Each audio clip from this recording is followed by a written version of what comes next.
Gente, bienvenidos, bienvenidas a otra conversación en mi canal. Hoy tengo el gusto de darle la bienvenida nuevamente a Catalina Gómez desde Teherán. Querida Catalina, bienvenida una vez más acá al canal. Carlos, muchas gracias. Pues es una circunstancia noticiosa. Estaba mirando que la última vez que hablamos fue en abril del 2023 y sacaste un Estábamos espacio. hablando de Ucrania. Estábamos hablando de Ucrania y pues de hecho hay que empezar por ahí. A ver, solo para poner en contexto a la gente, me interesa por supuesto la parte más noticiosa de lo que estás cubriendo y lo que estás haciendo en este momento desde Teherán. Pero pues para ver las noticias últimas está el New York Times o la ABC o los medios para los que tú trabajas, France 24, La Vanguardia, Radio Francia Internacional. Entonces te voy a hacer también unas preguntas de el rol de estar haciendo periodismo en este momento, que algo de eso también hablamos la vez pasada.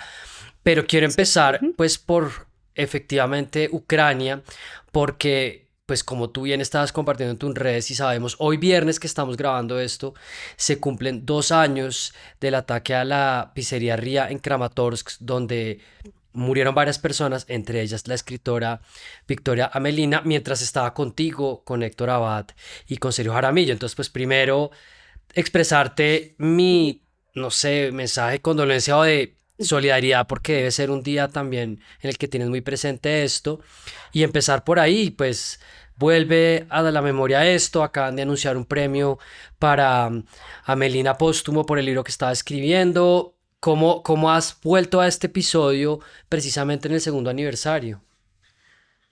Pues yo este episodio no se olvida, este episodio está presente en todos los días de la vida y además, pues por mi trabajo yo paso mucho tiempo en Kramatorsk. Yo cada vez que voy a Ucrania, por lo menos intento pasar una semanita en Kramatorsk, porque obviamente sabemos que Kramatorsk es como un lugar estratégico, eso es centro estratégico y político de toda esta provincia de Donetsk, después de que Donetsk capital pues fue ya antes del 2022, desde 2014 está en control primero pues de esas fuerzas independentistas y luego ya pues de Rusia. Entonces es una zona ocupada y Kramatorsk es una ciudad muy importante y obviamente yo cada vez que paso por Kramatorsk paso por el restaurante, veo a los chicos que murieron ahí, veo a Victoria. Al principio me daba muy duro, pero sigo. Entonces, pues, pero hoy, claro, hoy pues, imposible no recordarla, además que esa felicidad de saber que le dieron este reconocimiento del premio, gente que ha leído el libro porque ella no terminó el libro se estaba escribiendo, ella iba a la carrera por entregarlo, pero ella dejó muchos capítulos incompletos, ella estaba trabajando en capítulos aquí y allí, y el libro lo terminaron entre amigas, escritores ucranianos, entonces parece que lo que ella dejó escrito como tal es muy poderoso y muy fuerte porque ella estaba perfilando mujeres que afectadas por la guerra desde diferentes puntos y bueno, pues ya está, o sea, pero pues nosotros siempre somos muy cercanos y hemos estado todo el día en contacto entre Sergio, Héctor y yo y nos hablamos y decimos hay que brindar por Victoria, pues y eso por lo menos le ayuda a uno a saber que no está solo.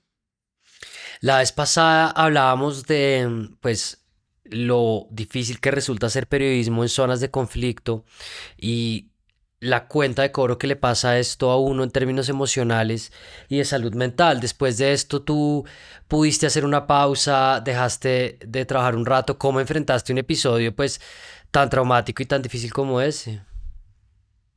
Yo acepté porque, claro, llevo muchos años en esto y tampoco soy una niña y obviamente sé que estas cosas uno al principio dice, a mí no me está pasando nada, a mí no me está pasando nada y la verdad es que sí pasan y sobre todo si uno quiere seguir en el terreno. Lo que he aprendido de eso es que cada persona lo lleva de una manera diferente. Cada persona lidia con estos traumas muy completo, porque yo me río mucho con Héctor, porque yo le decía a Héctor que era un psicólogo y él decía, no, mi psicólogo es escribir, en cambio el mío, cada cual tiene una manera diferente. Yo sí acepté desde el comienzo una psicóloga que me puso una organización que trabaja con mujeres periodistas y porque yo no quería que me diera un PTSD. Yo tenía muchísimo miedo a un Claro. PTSD. Y, Y la verdad es que fue perfecto. Al principio yo no quería reconocer que a mí pues yo decía, bueno, esto es normal. Lo que pasa es que esto no es normal porque un ataque le puede pasar a cualquiera. Lo que no le puede, no, lo que no le pasa siempre a uno es que la persona que está al lado de uno se muera. Eso es lo que no es normal.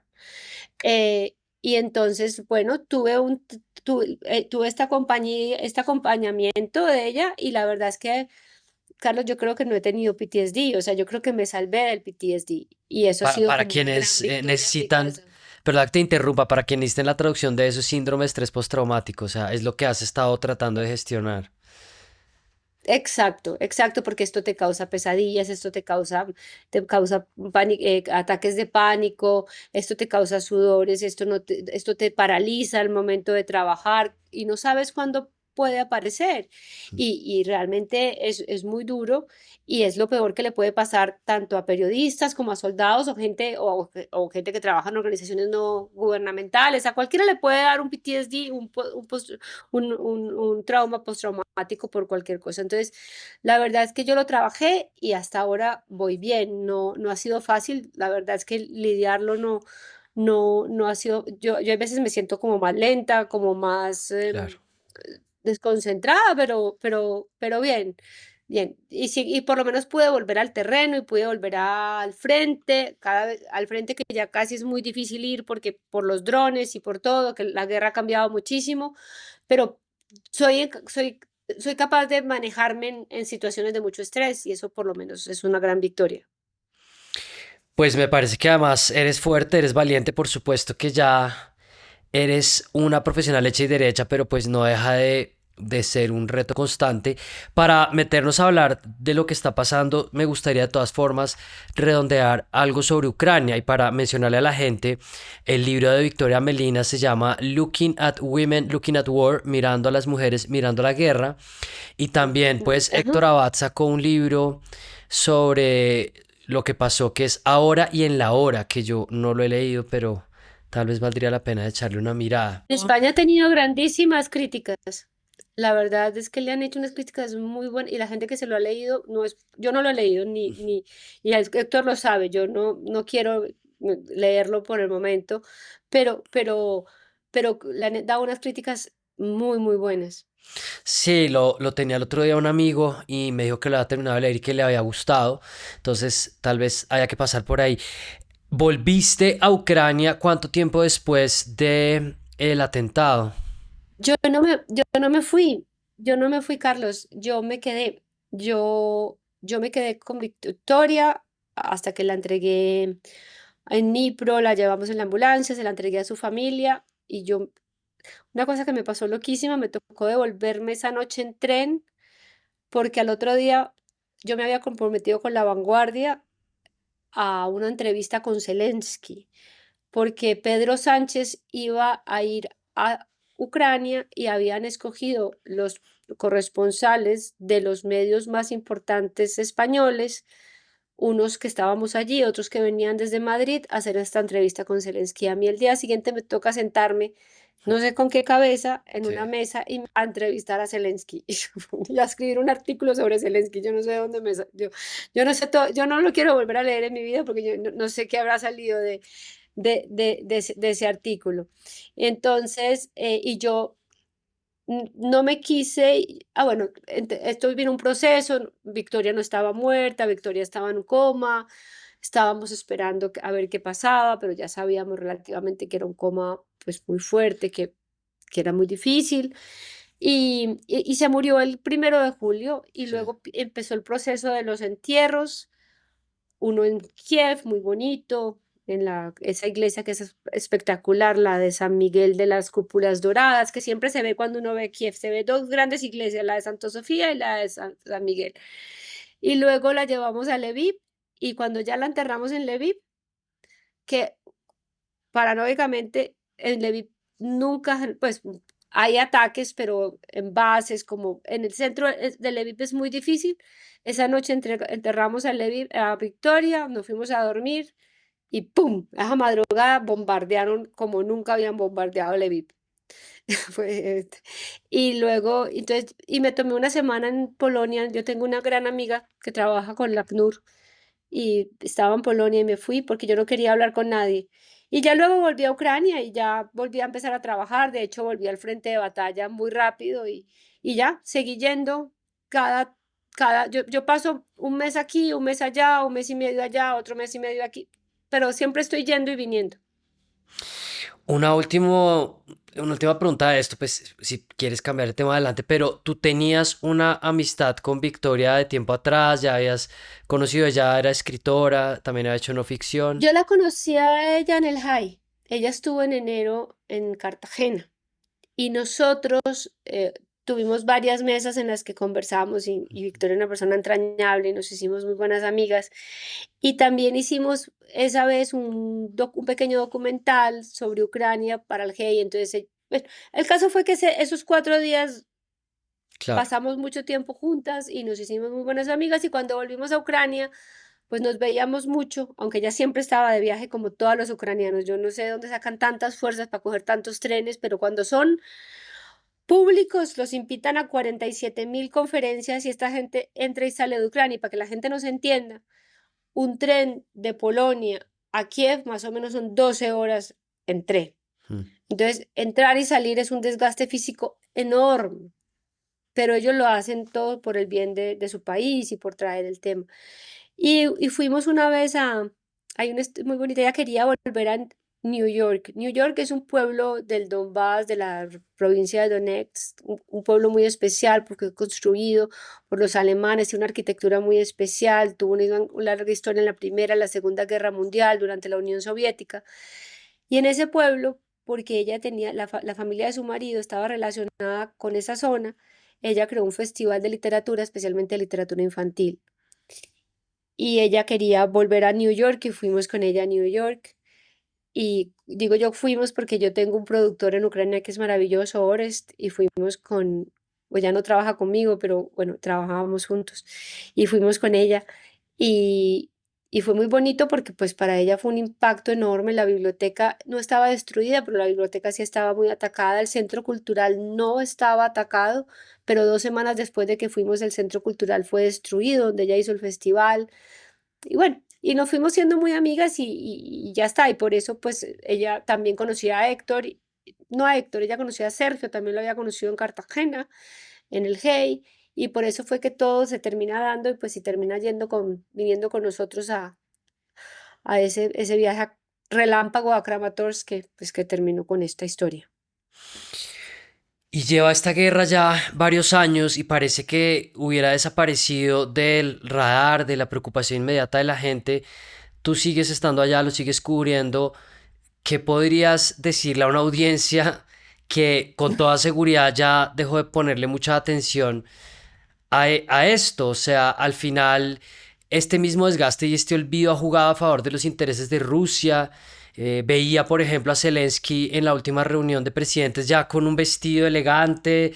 Yo no sé si al final, sí, entregando un poco su propia campaña de salir en traje de fatiga. O sea, siento que es increíble cómo la atención se va, pero pues todo sigue pasando allá.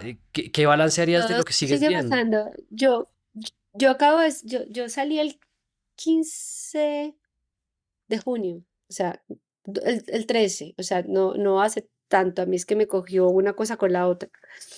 Y, Carlos, la situación sigue igual, o sea, tiene tandas, las guerras tienen tandas porque nadie tiene el armamento ni la capacidad militar, y cada vez que pues, la guerra se extiende, pues va faltando más munición, entonces Rusia ya no puede destruir todos los días, pero recopila drones y misiles y tiene tandas en los que manda. Y por ejemplo, esa última semana en que yo estuve en Kiev, había batido todos los récords entre números, sobre todo de drones que cada vez están más sofisticados. Esos drones Shahid iraníes de fabricación iraní o por lo menos de tecnología, porque ya muchos ya están fabricados en Rusia. Eh, pues eso son horrorosos porque realmente hacen mucho daño, desgastan de una manera enorme la defensa antiaérea. Entonces es muy fácil que al final terminen entrando y haciendo daño porque no hay quien sostenga cómo derribar tantos. y hacen daño. Entonces, eso está pasando en las grandes ciudades. Hoy es Kiev, mañana es Dnipro, pasado mañana es Odessa, Kharkiv todo el tiempo. Y digo yo Kharkiv todo el tiempo porque Kharkiv está a 30 kilómetros de la frontera. Entonces, ahí ya con cualquier cosa que lancen, ya, y cada vez los drones, lo que en la guerra se llaman los drones kamikaze, los First Person Vision, los FPV, estos cada vez llegan más a las ciudades y pueden hacer muchísimo más daño. Entonces, la guerra ha cambiado mucho porque la guerra cada vez es más tecnológica, se usan muchísimo más los drones, pero eso también causa muchísimo más peligro porque ya no hay dónde esconderse. Y la última cosa para conectar con lo de Irán es que al final la apuesta que tenía Estados Unidos de jugar un poco más en el bando de Rusia, pero que por esa vía se lograra llegar a un acuerdo, tampoco está resultando. No, en absoluto, no, no, no, no, no, no. Y además porque Rusia en este momento no le interesa, pues pienso yo, o sea, yo y pues obviamente lo que dicen todos los analistas, a Rusia no le interesa en este momento. Yo creo que Rusia en este momento se siente fuerte, aunque la verdad le apostó a una ofensiva de verano que no le está yendo tan bien como pensaba. Rusia a estas alturas ya se está acabando junio. Es el primer mes de verano. Una cosa que yo he aprendido trabajando en Ucrania y en Rusia es que ellos empiezan el verano el primero de junio, no el 21.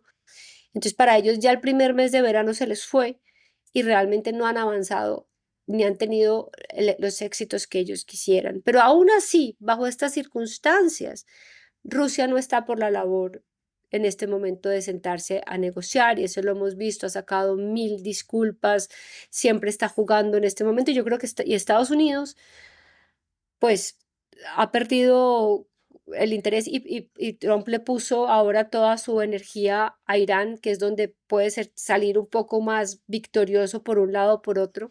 Entonces, es todo muy, muy triste porque no hay ni una oportunidad de un cese al fuego, no hay una oportunidad de acabar esta guerra pronto y se nos viene otro invierno.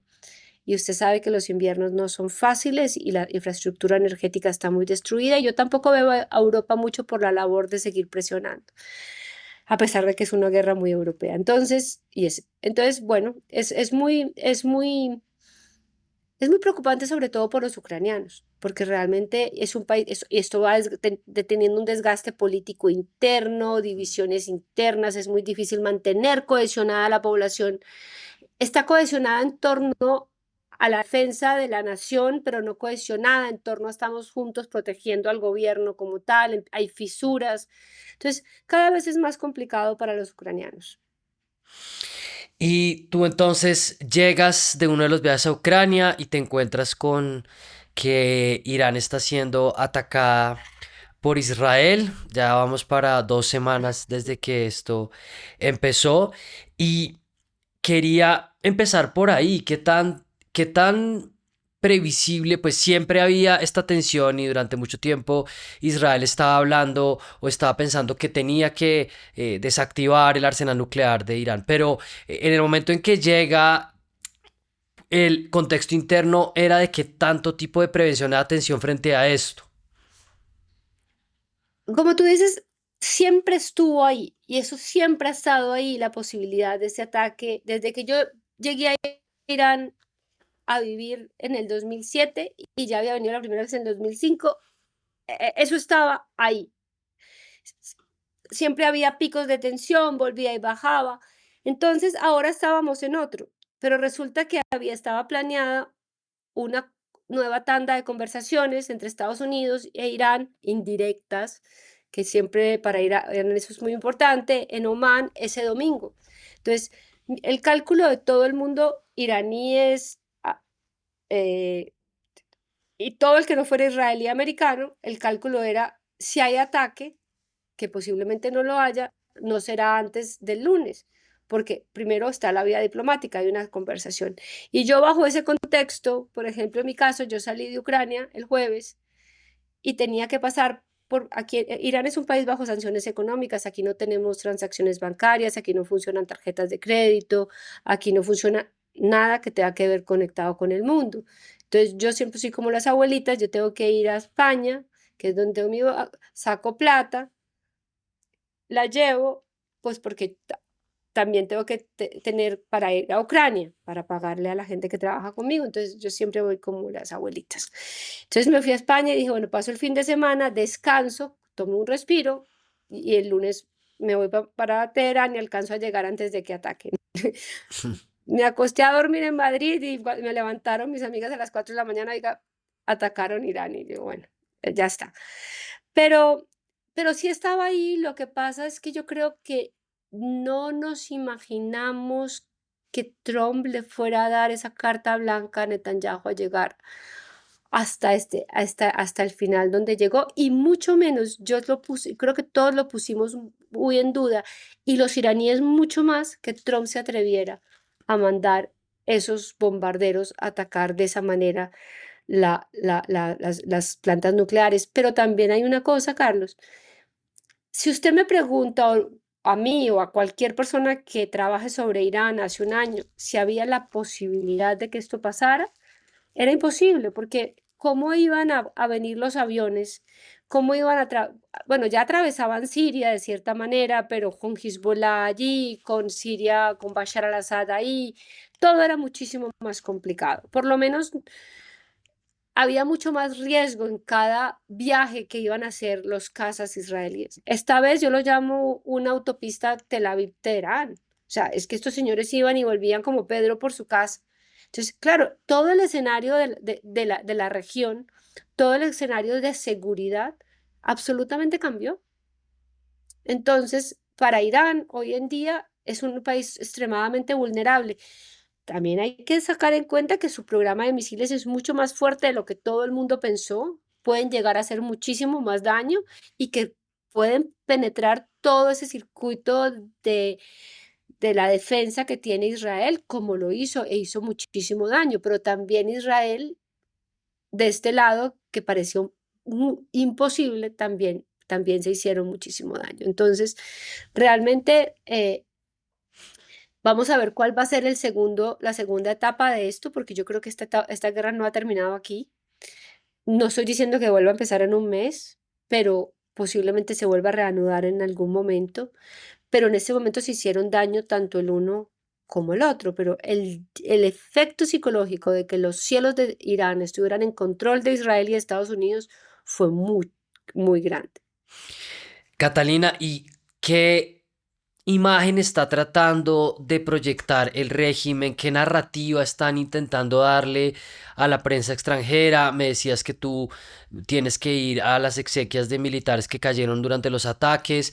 ¿Cómo está ese ida y vuelta? Y pues habíamos hablado también la vez pasada de lo difícil que es cubrir esto.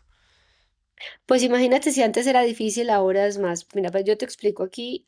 Han dejado entrar hasta ahora creo que 3 medios extranjeros o cuatro, o sea, occidentales. Tal vez de la región han dejado entrar más. Yo pude entrar en este trayecto porque yo soy residente, o sea, soy una de las poquitas residentes, pero yo no tuve que pedir visa porque las visas están imposibles. Solamente le han dado a CNN, a Televisión Española y ayer entró BBC. Creo que es así porque ellos quieren controlar la información que sale y sobre todo, este es un país muy dividido, Carlos, en el sentido de que hay muchos cuerpos de inteligencia y no confían entre los unos y los otros. No es una cosa nueva, esto pasa en todas las grandes potencias, en todos los grandes países, e Irán no es la excepción.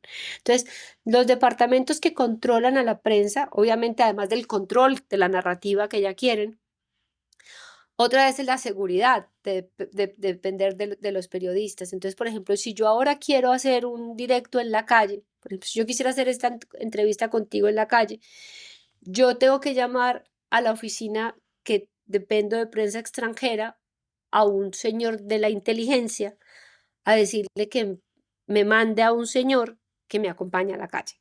O sea, yo antes tenía que tener una tarjeta y una carta, y con esa tarjeta y con esa carta iba a la calle. Me paraban 20 veces, pero yo mostraba esa tarjeta y esa carta y con eso podía seguir. Hoy esa tarjeta y esa carta No sirve. no me valen. Tengo que tener a este señor que afortunadamente existen, porque si no, yo nunca había agradecido en mi vida tener un minder conmigo y en esta oportunidad lo agradezco enormemente. porque yo me paro a hacer las cosas y llega todo el mundo a preguntar y ellos se encargan de decirles que no se Claro, preocupen. el sensor al final de cuentas es el que resuelve también los problemas de estar ahí en la calle en ese Claro, momento. claro. Y entonces, Increíble. pues uno, en estas alturas no, yo no estoy haciendo nada ni de opositores políticos. Este no es el momento de cubrir una historia ni de opositores políticos, ni de mujeres rompiendo las reglas. No, en este momento estamos cubriendo una cuestión de seguridad nacional. O sea, es una cosa mucho más práctica de cierta manera. Entonces, pues yo no necesito ir a ningún lado secreto, ni me tengo que escabullir de nadie en este momento. Bueno, sí hay historias que se tendrían que contar de esa manera, pero bueno, digamos que no es el momento. Entonces, claro, yo ahora no tengo ningún problema que este señor se pare al lado mío y me acompañe mientras que yo hago mi directo, hago mis reportajes preguntándole a la gente que qué piensa de la economía o del futuro. Ya está, no pasa mucho.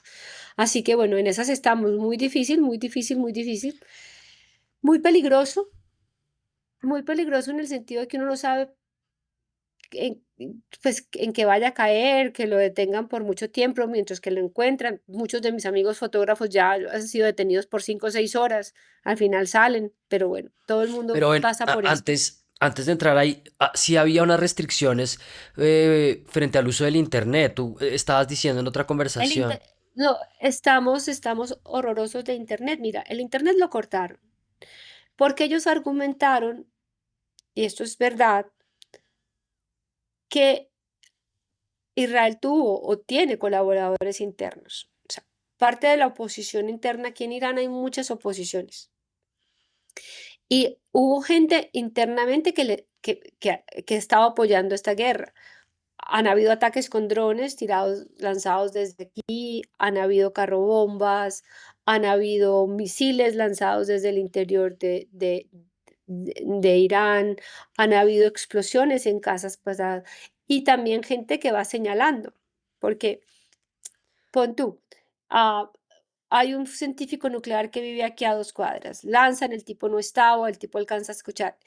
Hay gente que los está siguiendo, hay historias durísimas como un científico nuclear que logró salvarse de un ataque en su casa aquí en Teherán, va al norte del país donde vive su familia a esconderse y tiran, y atacan esa casa y muere él y las 16 personas de su familia. Mm, una barbaridad.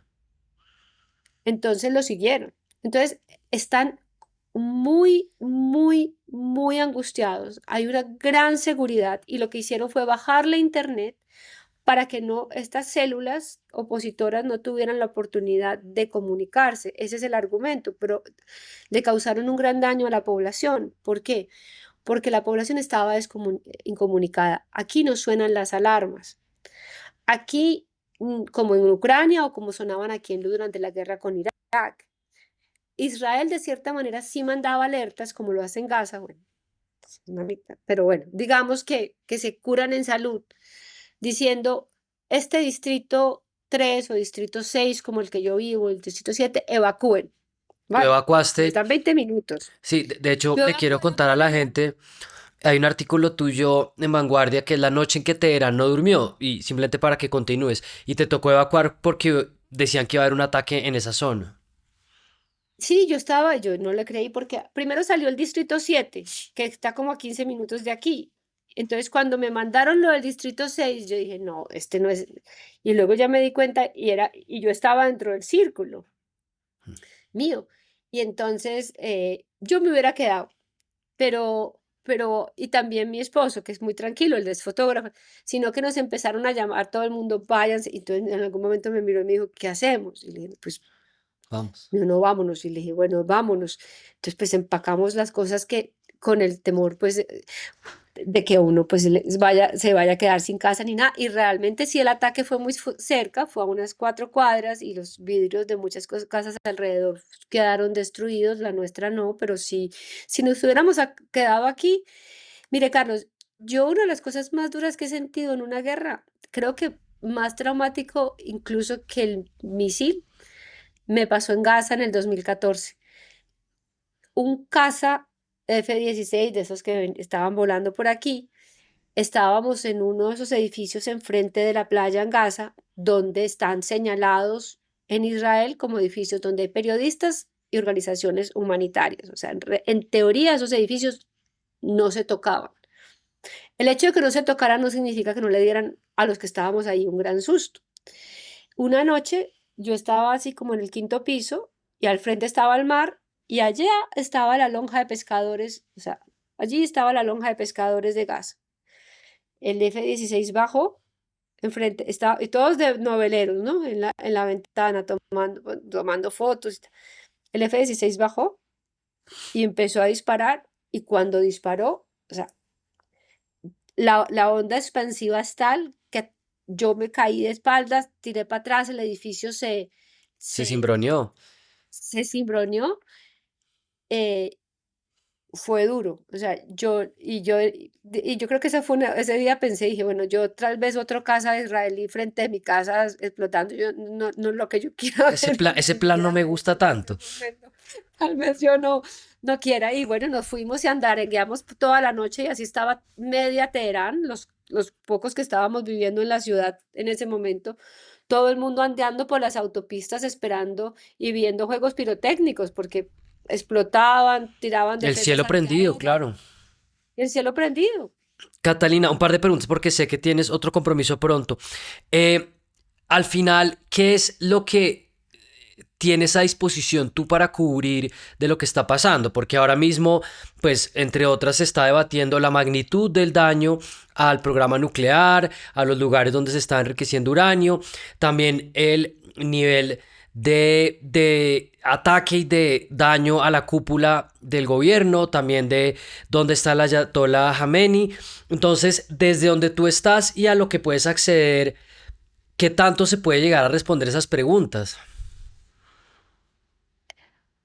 Hay preguntas que está más, que tiene mayor capacidad de responder un periodista que está sentado en Washington o en Londres que Claro. yo aquí, a pesar de que... Pero yo creo mucho en el periodismo que no todos tenemos que cubrir la misma historia. Yo creo que el periodismo es un trabajo en conjunto, así no trabajemos todos para el mismo medio. Yo creo que al fin y al cabo nuestra labor es contar una realidad, tratarla de sacarla a la luz pública y tratar de ser claros y de denunciar y de contar realmente lo que está pasando.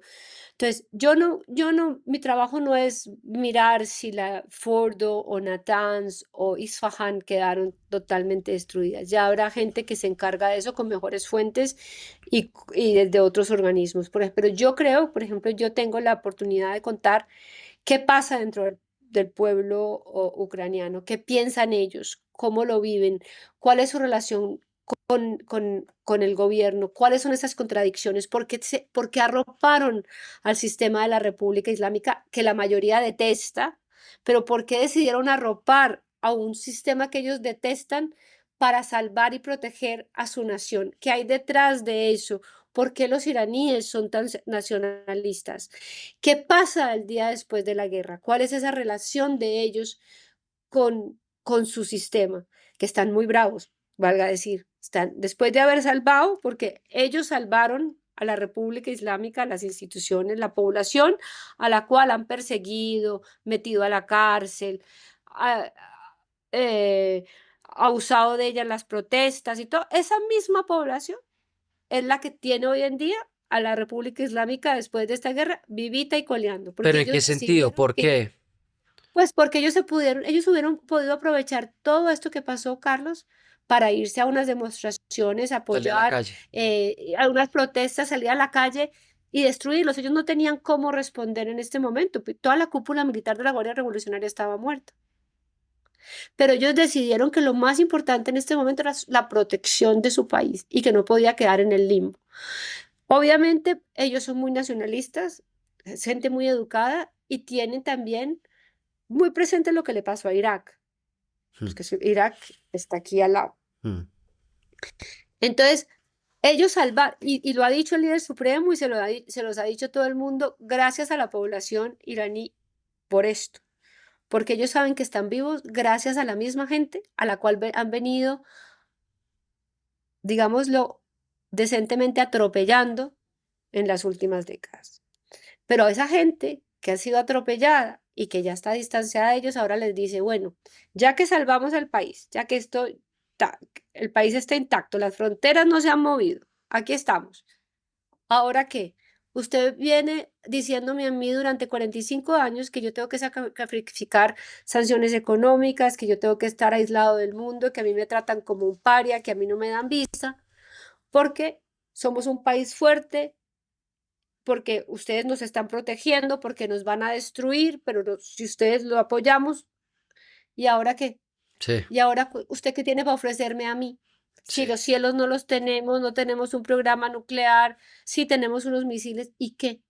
¿Qué tiene para ofrecerme a mí? No tienen nada para ofrecerle a la población, Mm. sino pobreza. Pues yo creo que ese es el mejor resumen de lo que estás mirando tú. Para la gente que quiera seguir conectada, tiene que seguir tu trabajo. Y, y por eso los periodistas tenemos que estar en los lugares, Sí, porque si no estamos, no somos capaces de de ver esto. entender realmente qué es lo que va a pasar en el día después. Claro, y no, y esa narrativa que están tratando de vender desde algunas partes, desde Estados Unidos, de Europa, de que Irán o la población se va a voltear contra su propio régimen, pues es discutible de entrada, o sea, eso nadie se lo cree. Pero hay que ser muy iluso. Cualquier persona que conozca a la población iraní sabía que esto que pasó era lo que iba a pasar. Mm, sí, claro. Catalina, una última cosa para irnos porque no podemos dejar de poner el tema así sea muy breve y es Gaza, porque esto envalentonó a Netanyahu, que pues para mí ya se dio cuenta que el sistema internacional de pesos y contrapesos, la Organización de Naciones Unidas, la Corte Penal Internacional no lo van a tocar. Venimos pues de todo este tiempo de un genocidio constante en Gaza y nuevamente tal vez no entra en la nevera como está Ucrania en este momento, pero la gente deja de mirar lo que está pasando ahí. Y pues quería que nos dejaras como lo que tú has estado viendo esto, también lo has estado cubriendo, cómo juega en este rompecabezas y el olvido que finalmente tiene la población en Gaza frente a lo que está pasando. Yo creo que, yo siento que ante Gaza es como si el mundo perdió ya la fuerza para seguir luchando y ya y se siente derrotado.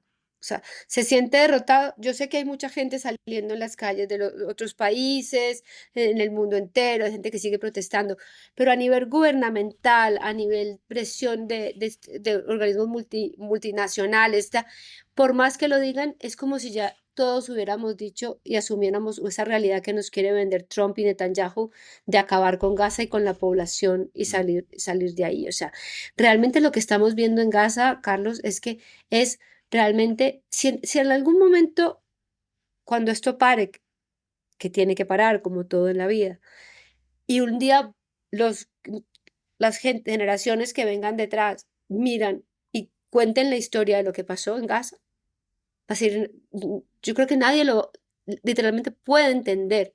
Como hay veces nos preguntamos cómo pasó ¿Cómo pasó? Auschwitz o cómo pasó, ¿Por qué por lo qué lo dejaron permitimos? que pasara.